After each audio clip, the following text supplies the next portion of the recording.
gently throbbing now before you, sparkling, fading, after the image broke upon the floor that formed a dark green platform with patterns that I could not interpret. Before that, built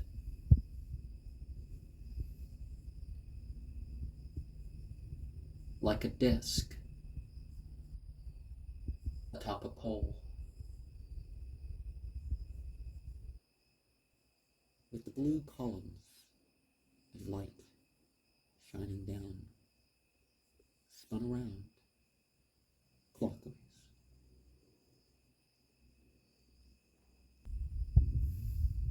When the throbbing was strongest,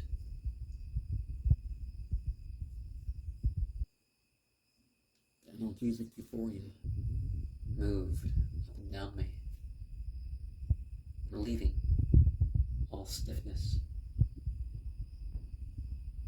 Waken me up. Some myths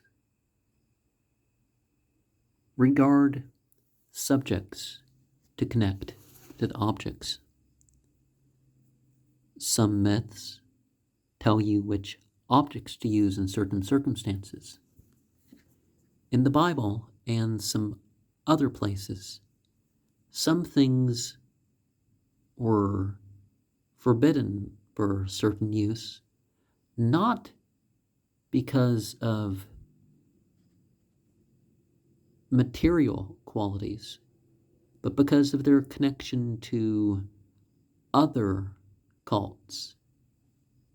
And as much as the Bible, the British and the Greek systems of mythology were really for their area, they made reference to things that were, for the most part, or entirely, outside of their trade. Not just their area, but they weren't going to be able to expect to get these items through trade. And the monotheist traditions, or the monotheistic traditions at the least, were more closely guarded in the sorts of secrets they had, because of course it set it as transcendent among others rather than just this competition between the two.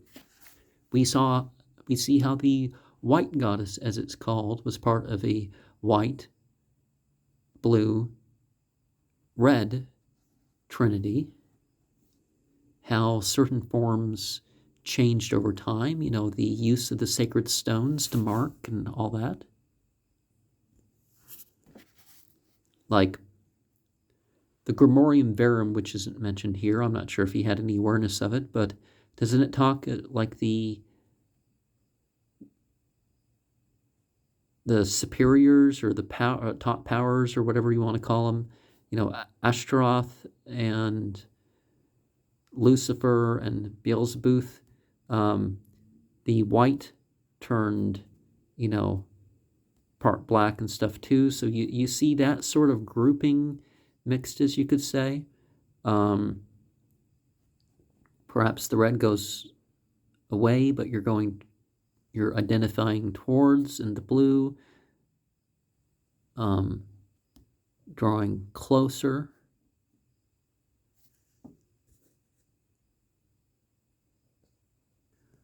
One sees reference of a myth that seems to connect more to what you see in the Bible, the hunter on the white horse, but it's led by the white dogs with red ears of hell.